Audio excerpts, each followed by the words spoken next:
What a week we had at the track. Man, not just at the track, at the barn. I started my video. I did this video, I started it, and then I got to 9 minutes and realized I was doing a lot of talking about not horses. What's up, honey?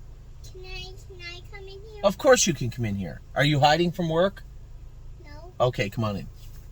Is this? So, you guys don't know this because we kept it hush-hush, but it's not a big secret. The place we had moved into when we originally came over to Ohio, to Northfield Park, was small. It was a 2-bedroom apartment home type thing, in a nice little quiet... You like my shirt? It's a beautiful shirt. Thank you. In a nice little beautiful community. It was quiet, but it was too small. And Amy, I keep telling everybody, and you guys know by now, Amy is no, leave those right there. Don't touch. Hey, sit right here. Hey, sit right there if you want to sit here. Amy has always been very resilient and just a workhorse. You imagine when we moved over here, it was in the heart of the pandemic. We simply couldn't take another shutdown in Ontario. We packed all our kids into 2 cars and we left. We weren't even to the border, and we still didn't have a place to go to. There was no destination. Can I just go outside for a minute? Yes, you can go outside for a minute. Don't lose that ball, okay? That's Allie and Avis. Don't lose that. I'm just going Don't bang in your mom's car either when you open that door. Here. Open up. Careful. Good girl. Okay, out you go and close the door. I'm going to try doing a trick. Okay. So, we weren't even to the border, and we didn't have a place to live. It took us 2 weeks staying at a hotel to find a rental, and we were lucky to find it in the time frame that we found it in. Now, since that time, we've been living in this very small place, and as you can imagine, it can get tense sometimes. You know, the kids doing homework at the table, and there's not even 3 rooms. It was a tight fit, and we've been actively looking for something that's a little more accommodating to what we need for the last 3-4 months, and we found a place. A beautiful place just down the road in a town called Brunswick, Ohio. Addie Bear, hit the road. I'm doing videos. I got home one. Great job. So we're in the midst of moving some stuff down there, and it's going to be a much less stressful place for sure. And it's not that this place was stressed, but as I said, jamming everybody into a small, cramped place is. So everybody's excited about the move. I'm excited about the week we've had. We had a great week at the track. We're going to talk about some horses that have been training great. I did the math quick. As of right now, we have 29 horses to qualify on June the 2nd, which is going to be really cool because we have Scott Zeron is coming, Chris Lems, Hunter Myers. I believe Brett Miller is going to come up. I spoke to Stacy briefly yesterday. She said that Brett doesn't race on Sunday. Brett's always down for that type of stuff, right? We're going to have a little, I don't know whether it's going to be a pancake breakfast or a lunch type thing. The qualifiers are going to start at 11, so people start filing in around 10 to watch their horses warm up and get ready. So I suspect it'll be a pancake breakfast thing, but it will be really, really, really fun, I expect. I hope the weather accommodates everybody because it's going to be really cool. This will be a bigger spectacle than we've ever had before when you factor in the official race lines, the official qualifiers. So we'll have 29 horses going postward for sure. There might be another one drop in or a couple fall out, but for the most part, the bulk of our order will be qualifying. Now, some of those horses have been turned out, right? We're just bringing back the trucker horse, Melisandre and Atrant. They're not in any rush to get ready before Lexington. We're not going to rush them to get qualified. The horses from Illinois, we're not going to rush them to get qualified. We do have some horses, as I said, turned out. Pelican Owl is turned out. I'm Ready To is going out to the field for a month. There's one other horse also. That doesn't matter. We have 11 official scratches as of right now. Guys, go help your mother out. Ooh, all he knows exactly where to hide, right? I guess every boy that's 10 does, unless you're Amish.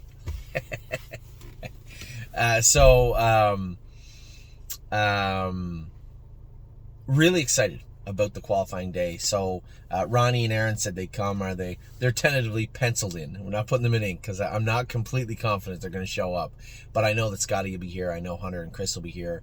I'm fairly confident Brett will be here. I'll be there. So we're looking at probably And they're having other qualifiers also. It's only fair for the rest of the people in the area. Can't just close the track off, have official qualifiers only for the stable. That would be unfair and kind of rude, to be honest. So there will be other horses qualifying on June the 2nd. It should be a lot of fun and an absolutely great day for everybody. Now, we're going to talk about how the horses trained this week. We're going to talk about when they're training. We have, from my calculations, we have 15 training on Tuesday, 10 training on Friday, and then another 4 or 5 to come back the following Tuesday. Those would be the 4 that are not on. I said 29. I just talked about 25 horses, so there'll be 4 more coming the following Tuesday after that. And also, not to be forgotten about Ontario, 4 of the horses went to Mohawk and trained good this week. Century and Legion made a little break on Dominic, and Danny made a break with Trevino on green, and I told them there'll be no changes made. I want them all trained on Wednesday. I will be there on Saturday morning to train the horses. Friday's Ollie's baseball practice. Saturday morning, train the horses. Saturday afternoon, Ollie's baseball practice. Right back to Ohio next Saturday, because Sunday, for those of you who are in racing and follow everybody, is the big community we are. Bo Brown and Tisha Symes are going to be married next Sunday in Delaware, and a lot of people are coming in and heading down that way. We too are going to head down to the wedding and celebrate that with them. It should be a lot of fun. Before that, as I said, the open house, we have the drivers that are coming. Also, Mark McKelvey is coming over, trying to twist Jimmy Gillespie's arm into coming over. My brother Curtis, Jamie McDonald is going to be here doing some interviews also. And Big Fred is going to be making an appearance. My mother and my father will be coming over too, so I'm hoping for some good weather, because it should be so much fun. It should be, as I said, a spectacle. Nobody does a whole lot of work on Sundays in racing. There are some places racing, but for the most part, everybody's just sitting at home and unwinding best they can for one day of the week, and to put on the qualifiers in Ohio on that day off is a huge deal. So it should be a lot of fun. Now, quickly running through the babies that were one trained this week and 2 have looked impressive. I did talk about them in an earlier video earlier this week, but I wanted to go through them a little bit more. Blue Ventura, the Heston Blue Chip Colt, trained very good. I think 2-6, but I did come half, like 57-4, 58 with him, which is surprising for a horse his size at this time of year. Was great jogging the next day, has been eating ever since and looked great. These are all very, very good signs heading into the summer for Blue Ventura. Chicago Hall, James trained him at Mohawk this week in 2:11 last quarter and 29 seconds. First time ever off the farm. James said he was absolutely perfect, a real professional, and he said, Anthony, 29 flat. He was very strong, very strong. I'll go with them next week. Now, if James wants to come down the track and go with Chicago Hall again, that's fine, but I'll be going with Century and Century Legion. I'll be going with Trevino on green. My Wicked Heart trained also. She'll be coming down. So maybe we'll have 2 sets of 2 with James and I. Chicago Hall he can go with. I'll go with Century Legion. Then we'll go with My Wicked Heart and Trevino on green together. But they'll be going somewhere around 2-6, 2-5, 2-6 next week at Mohawk. Now, Country Dancing has been in 2-6 or 2-7 at the Meadows. Tim's getting close with her. Also, she's not coming over for the open house. Gonna leave her over there, qualify in the 5/8. I'm perfectly happy with that. We'll all get to see her qualify. Just not on a half-mile track. Byron Shine is trained very, very good this week also. 2-6, last half 59. I was happy with her. Foxy Seaside, same thing. 2-6 and 3, 58 and 2 or 3 on the end of it. She was good. Now, a couple of pacers looked incredibly good this week. Gorgeous Package and Rose Run AJ were both amazing. Gorgeous Package, 2-5 and 4, 2-6. Last half in 58, and she was extremely strong going through the wire. Really impressed with her. Rose Run AJ, same thing. I think it was 2-5 and 3, 2-6 something. Last half 58, but he was very, very good. On the trotting side, Grand Slam Dio, Green Glitter, both trained great. Green Glitter surprised the hell out of me. Grand Slam Dio I expected to look that good. Green Glitter I expected to look good, but she looked extra good, and I was really, really proud of what she looked like. I Don't Play Nice, 2-7 last half and 1-1. Both him and Arrowhead, Hanover. I'm going to start drilling down on them a little bit more. I just thought they were a little more immature and a little softer than they should be, or I'd like to see them. And we're going to tighten them up. We're going to help them tighten up. They're going to be doing some extra work over the next couple of weeks. I'm not angry at them. I'm just going to help them tighten up. LT Troubadour, same thing. I talked about that. He just seemed to be a big panda, right? You got a lot of baby fat on him, and we're gonna turn him into the Kung Fu Panda here over the next few weeks. Manhattan Money, probably the most surprising mile. It wasn't fast, 2:10 last half and like 1:1, but you could feel under the hood there was just something revving up there, and he just looked very, very good training. Memento Mori, obviously a nice horse. Probably went faster than any of the trotters, but was expected to easily and didn't disappoint. My Wicked Heart, 2:11, 2:12 at Mohawk, last quarter in 29. She's getting there. I mean, am I touting her as a stakes filly? No, but she looked impressive, they said. Rose Run AJ, as I said, was great. Rose Run Alexander had hit her knee the other day and it blew up a little bit, so we didn't train her on Saturday. Her knees look good. We're going to check in on a few of the horses when Amy and I scoot back to the barn, and most definitely Rose Run Alexandra and She Sits at the Bar are two horses we are going to be looking at very, very closely.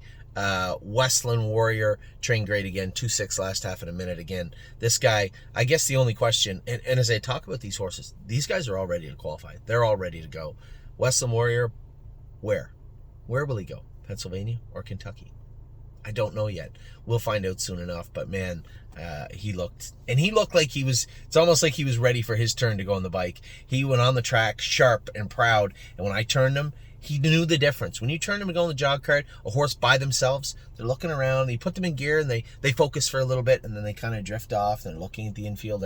They're by themselves. They're babies. Not this guy, and not any of the horses we trained on Tuesday. It was like they were focused, like laser focused on what they were supposed to do. The only horse that didn't was Arrowhead. He was just being a goof. Like I said, we'll see how goofy he is in 3 weeks after a little bit. We're not going to drill on him, but he's going to work over the next 3 weeks.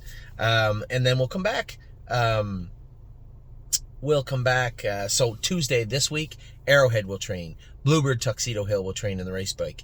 Cadeau will train in the race bike. Freedom Hill will train in the race bike.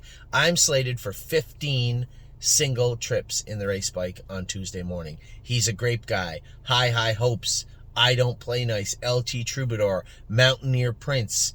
Never Lose Felix. Oh, He'll Know. Rose Run Alexandra.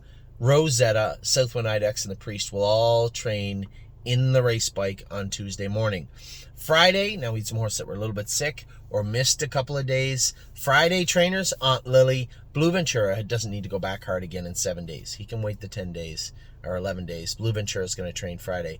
Dancing in My Socks is going to train Friday. Dancing by Myself had bruised his left hind ankle and a part of his shin just from interfering. We're trying to get him away from that. We're going to go back with him on Friday. He's questionable to qualify on qualifying day just because I don't know confidence-wise, mentally, if he's there. We're going to find out if he's there physically on Friday, but mentally he's in the abyss. He's in a limbo, so to speak. But right there, if we give him a reason to come to the races and be a productive animal, he will. But right now he's just trying his best to get there. Oops. Fire and Shine will go back on Friday. She trained great on Tuesday. Impressive on Tuesday. Grand Slam Dio, Green Glitter, all trained great on Friday. Now, Jim Bree has missed almost 2 weeks off and on from training with a little bit of sickness. She looked great on the weekend. We didn't poke the bear. She didn't train on Saturday. Probably train 1.5 miles, 2:25 speed on Tuesday, and then come back for the race bike on Friday. Likely going to back her up. Go a mile in 2:8, 2:9. I'm not going to go fast with her. We'll probably tighten her up at a stiff 1.5 miles, 3 or 4 days out before the qualifiers. She's maybe 1 hard mile behind everybody else. There's no rush. Not a big deal. Rose Run AJ will come back on Friday. And Wander Hill, again, he's been trying to find his way. He's looked good the last 2 weeks, so we'll train him in the race bike on Friday. Train him a good 1.5 miles on Tuesday into the race bike on Friday. Any of the horses missing from that list will go on Tuesday. That gives him about 5 days for the qualifiers. I don't have those 4 in front of me, but there are 4 horses. Now, Saturday, as I said, Century, Legion, Chicago Hall, My Wicked Art, and Trevino on green all went to Mohawk. Trained good. Trevino made a break late in the stretch. We're going to tinker with his hind shoes just a little bit, and I'm going to be there to go with him at Mohawk next week, and I suspect he'll trot just fine. And My Wicked Heart was good. Chicago Hall was good. And Century Legion made a break on Dominic. It sounded the way Dominic was explaining. It was just him being green. He went to come off cover and he kind of jostled himself and made a break. Now, as I said to Dom, those are the ones that concern me the most. Because the horses that just will roll off stride like that might need the hobbles on him at some point. There's going to be none. Because I told him, I said, you know when those horses make breaks? When they make the breaks and they're the most heartbreaking is when they're the favorite in a stake race going in behind the gate. Oh, I don't know what happened. He just rolled off. I can't. That's the stuff that drives me crazy. So if that's the case, if he just rolled off for no particular reason, he's probably going to find the hobbles before he races. But going to give him the benefit of the doubt. I'm going to train him next Saturday. Now, honestly, when it came to the race horses, what a tremendous week we had. Spitfire Overseas wins the Open off 3.5 weeks. Horse looked absolutely amazing. Came from, 6th or 7th at the head of the lane to win. You don't generally see that in the Open, and the horse was absolutely amazing. A great job by Brett and Stacy on this horse. He just continues to astonish me how long he's gone for. This horse hasn't a rest in forever, and just goes out and races the way he did. That is an impressive animal. I can tell you that right now. Arson did exactly what we wanted to do. Mark and I talked about it last week, and Tim just dropped the horse down into the Stallion Series, and then he comes out on the sheet at 15-1, and I'm thinking to myself, 15-1? This horse raced in the All-Stars and the Sire Stakes and was competitive. We drop him into the Stallion Series, and you're telling me there's that many good horses in this Stallion Series that he is 15-1? They must have meant to rate 5-1. Because 15-1 was insanely high morning line, not even remotely close. Anyway, he raced like a improved, very good 5-1 horse. Mark drove him perfectly, got a middle half breather, and sprinted away on them. But he still has to execute. The horse looked great. Very, very good mile from Arson. A very good mile from Arson and Poconos. Him and Time Is On My Side go to Philadelphia in 8 days. Time Is On My Side, I thought raced well. Not as great work done on the front end, and as I said to Mark, so a couple of things going on. One, he's not as good on the front, and 2, he wears mushroom bars up front. The track was deep at the Poconos. We talked to Tim, I talked to Mark, I just opted not to screw around with him with his front shoes just yet. The horse did come 27 seconds the other day off after making a break. There's no real need to change his footwear. In my mind, that's what I felt anyway. So we didn't, and that's not to say that this footwear played a role. We don't know, but one thing's for certain, not as good on the front, and possibly a shoeing change. So as we go to Philadelphia next week, I'd asked him, we're going to have to keep an eye, talk to some people that race in Philadelphia. Is the track deep? If it's deep, he's likely not going to wear those mushroom bars. If it's hard, he most definitely is going to wear those mushroom bars. So we'll see how Time Is On My Side races. I think, one, the takeaway from the race is simple. The horse that won the race won the Breeders' Crown. The horse that finished second raced like a monster the week before, and also himself was a $200,000 yearling. Good horses. I don't know much about the guy that was third. Beat us for third, fair and square, and raced good in his own right. That is the Pennsylvania Division of Pacers is amongst the toughest division on planet Earth right now. That's to take nothing away from Ontario or New York or Ohio or anybody else. But when I look across the board, right, and I see who's racing and how they're racing, it's amongst some of the toughest horses in the world right now. So take nothing away from Time Is On My Side. He beat fair and square by some stone-cold killers yesterday in Pennsylvania. Race him from off the pace and get a good trip, who knows? Maybe we turn the tables on them. And that's exactly what we're going to try and do. His next start out, Pickpocket. Raced good last night. I did a video. If you want to know more about Pickpocket, the entire timeline, what is going on with him, how we're trying to mitigate it, it's nothing serious. But he is starting his year a little lackluster. And I wanted to outline exactly my take on that and what our plans were with him. So on the Sunday video we made, a little Saturday recap, I go into quite a bit of in-depth of talking about Pickpocket and how I see things with Pickpocket. Wasn't necessarily disappointed. I think there was a lot of takeaways from last week, and there was a lot of takeaways from this week that we can do and that should help Pickpocket as he moves forward. I'm hesitant to say what that looks like. I have no idea if he made the final. It sounds like he may not have. And if he hadn't have, is there a consolation, or where do we race him next? I don't know. Does he go to the good times? I don't know that either. We're going to have to find out over the next week or so. I'd like to see him race once before the good times, just to see if we're on the right path and where we're going to go with him after that. Kentucky is on our radar, obviously, with him for obvious reasons. So what do we do, and how do we do that moving forward? That is a discussion for this week between myself and Tim and Scott and Mark and even Megan, everybody regarding Pickpocket. Now, JK Victory also, I touched on him briefly. Outside, you can't go backwards with this guy. You got to go forward with him. And for whatever reason, Trace didn't want to, is an even money favorite from the outside post. Maybe the horse just didn't feel great last night. I have no idea. But I suspect they'll be going forward with him next week. Listen, Trace Tetrick, much like his brother, a world-class driver, a great set of hands on him. And if he decided he didn't want to leave last night, there must have been a reason for doing so. So we talked about yesterday briefly. I want to talk about the rest of the week because we had a great week, right? Yo Mister, a winner in Ontario. The horse looked great in Ontario. Very, very happy with what I've seen from Yo Mister. Much like somebody said, well, it wasn't somebody, it was Amy, had said, well, a lot like White Tiger. Get up in the open, he can't do, and gets down in the bottom classes, he can do. She said, but can't really compare him to White Tiger anymore because you sold White Tiger. I said, yes, honey, I did. I did sell White Tiger. Thank you. I appreciate that. And Locatelli. I picked this horse over both of them because he's younger. He's handier off the gate. And I think there's a lot more of his story to be told, where the other two, I'm pretty sure we were done telling their stories. What I mean by that is we've seen their peaks. We've seen what they can do. I don't think they're going to surprise us on the positive side of things anymore. There's nothing wrong with that, but I believe there's still a lot more going on with Yo Mister. His frame tells me there's a lot more to be put onto there, and he shows flashes of it, and let's see where that goes. You know, he has been and will continue to be a useful horse in Ontario. He is not looks like money. We all know that.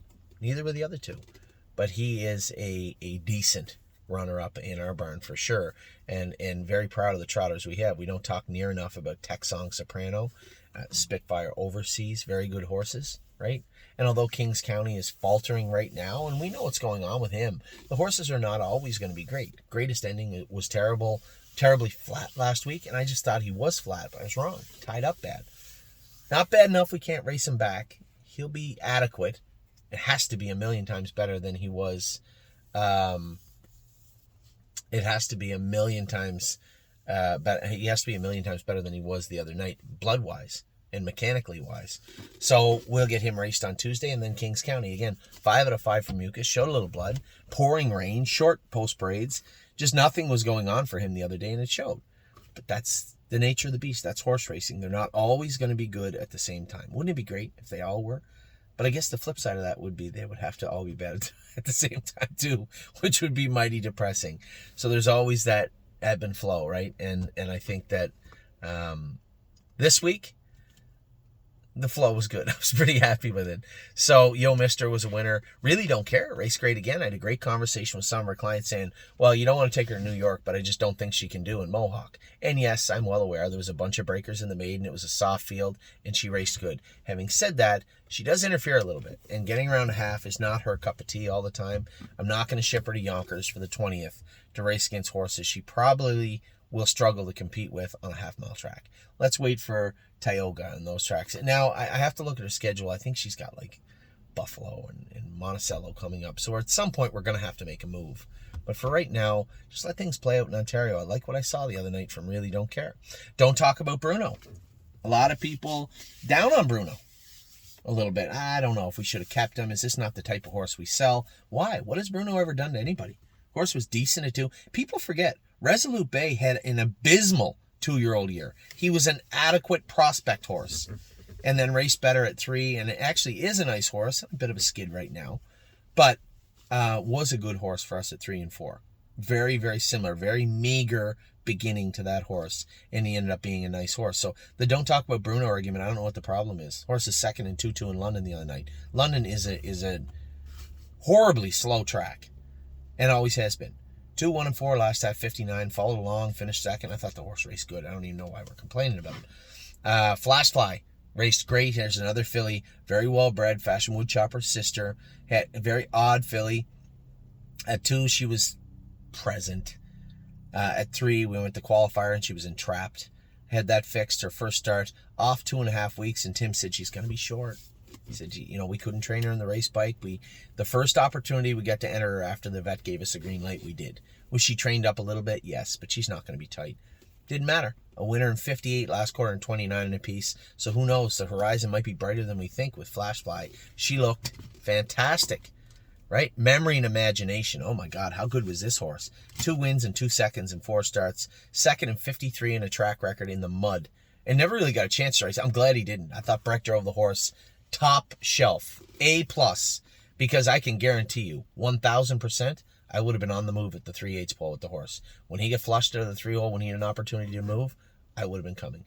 And probably what would have happened is I would have been a tired second instead of a closing second that Brett had him. So a great job by Brett. A great job driving the horse. And the horse raced very, very well. Irresistible Sun and Gypsy Hill. How far have they come? My God. Very, very proud of both those horses. Gypsy Hill. And this should give hope and solace to a lot. Maybe not solace yet, but definitely hope to a lot of people out there when it comes to insider trading and Mel Gibbs Swan in particular. These are horses that have not come back great so far this year. And Gypsy Hill was in that class a month ago. He was terrible. Made a break at the Meadows, made a break at Northfield, then one at the Meadows. Just couldn't put it all together, had no confidence, was just tipping over at will. And we got him shod, tinkered with him, got him to the point where he's comfortable. Wins out of the 8-hole in 56 the other night, was absolutely fantastic. Irresistible Sun, again, the horse, okay training down, qualified decent, but has got better every single start we raced him. And then again, cut it out of the 8-hole, got run 27 in a piece down the backstretch, and picked off up the inside the other night in 55 in a piece. I think the horse raced absolutely fantastic. I'm Fancy Like. Minor little changes. She gets beat in 56. You can watch the race and say, why did she get beat in there? Obviously, the likely culprit, which we were right. She bled a little bit. Put her on Lasix, got a good trip, fed her through the inside, feathered her out down the lane, charging at the wire, and picks off the leader in 54-3. That's a big mile for I'm Fancy Like. Just so we're clear, that is 2 full seconds faster than last week, or 10 lengths. So quite a bit different this week on Lasix. A great job by her. And then, we talked about Mel Gibbs Swan. I think he is going to be better. I feel terrible for all my partners and for the horse. Draws the 8-hole again. Tough to get away from these outside draws with him. That is one bad luck animal. I think he's drawn 3 or 4 8-holes this year. The odds of that are very slim. Very slim. And then as we talk about Indiana, Widespread Panic. How good was he the other day? We have Mounds for All out in Indiana right now getting ready to race in the stakes. I'm going to look at the schedule again today. I mean, jeepers, this horse looked really strong the other day. Really impressive mile from Widespread Panic. So I'm impressed with him and interested. What do we do with him moving forward? Another one that is coming on and surprising us this season. So we do have some horses that started off soft, that started off slow, but we do have some horses that are coming on late. The ones that started out slow, we'll give them every opportunity to come on, and if they don't, well, that brings us to our last topic, which is the sale on Monday. We have 4 horses in the sale. I think all 4 belong in there. We have active bids right now on 2 of them with 0 protection, so they are gone. That is Vaquero Blue Chip and Winter Bells. Very disappointed with her break last night, and just found a way just to twist that dagger on her way out, it seemed like. She will do okay for somebody. She might pace 53, 54, 55 at some point down the road, but she's not a consistent competitor.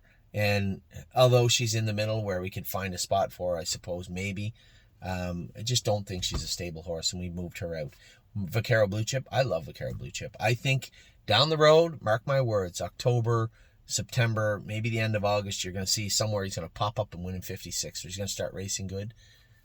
And he's just not right now. And again, he's not a stake horse this season. We have a ton of horses in the Nommers of 1, Nommers of 2, into that Nommers of 2 claimer. He's not even fitting in there right now. He got beaten the maiden the other night.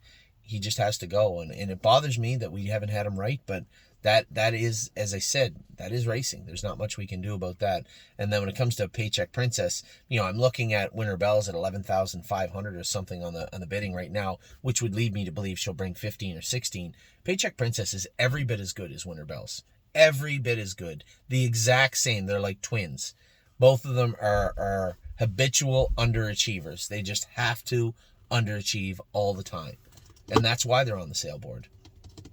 And a little surprised that there hasn't been much action on Paycheck Princess. I guess those 2 breaks kind of threw a little water on the fire, so to speak. I can't let her go for nothing, I guess, because I think she can do here. But I know that Jacob and his father have zero interest in keeping around mediocrity like Paycheck Princess, and did not know. Here's a horse that we put a lot of time and effort into. They put a lot of money into. I feel terrible. Filly just has not turned out. Her knees bother her a little bit. Yes, the recall last night, she probably shut her air off a little bit, showed some mucus, showed a little bit of blood. But all of that was shown. Does that constitute keeping her and keep trying her? She's not stake filling. She's not making it in the stake races. She might do an Almers 1 or an Almers 1 claimer potentially, but she's not going to wow anybody. And I think although they weren't looking for a gold horse or a sire stake horse, we're looking for some sort of horse, some sort of stake horse, and it just has not turned out. My other complaint is that it just took a little too long to get to the bottom of it. And that was on her. Her knees were bothering her. We were doing the best we could. But just the way it turned out. All 4 of those horses Monday are decent horses. I know a lot of people out there watch these videos that are not clients of ours or race their own horses. I can tell you right now, all 4 of those horses would be competitive next week. Unless you're trying to talk about the Meadowlands or Mohawk, then absolutely not. But if you're going to Saratoga, Plain Ridge, I think Ocean Downs are one of those. Harrington races this time of year. Any of those smaller venues. And for Winter Bells, anybody looking for a prospect filly, 100% sound. No issues in that regard.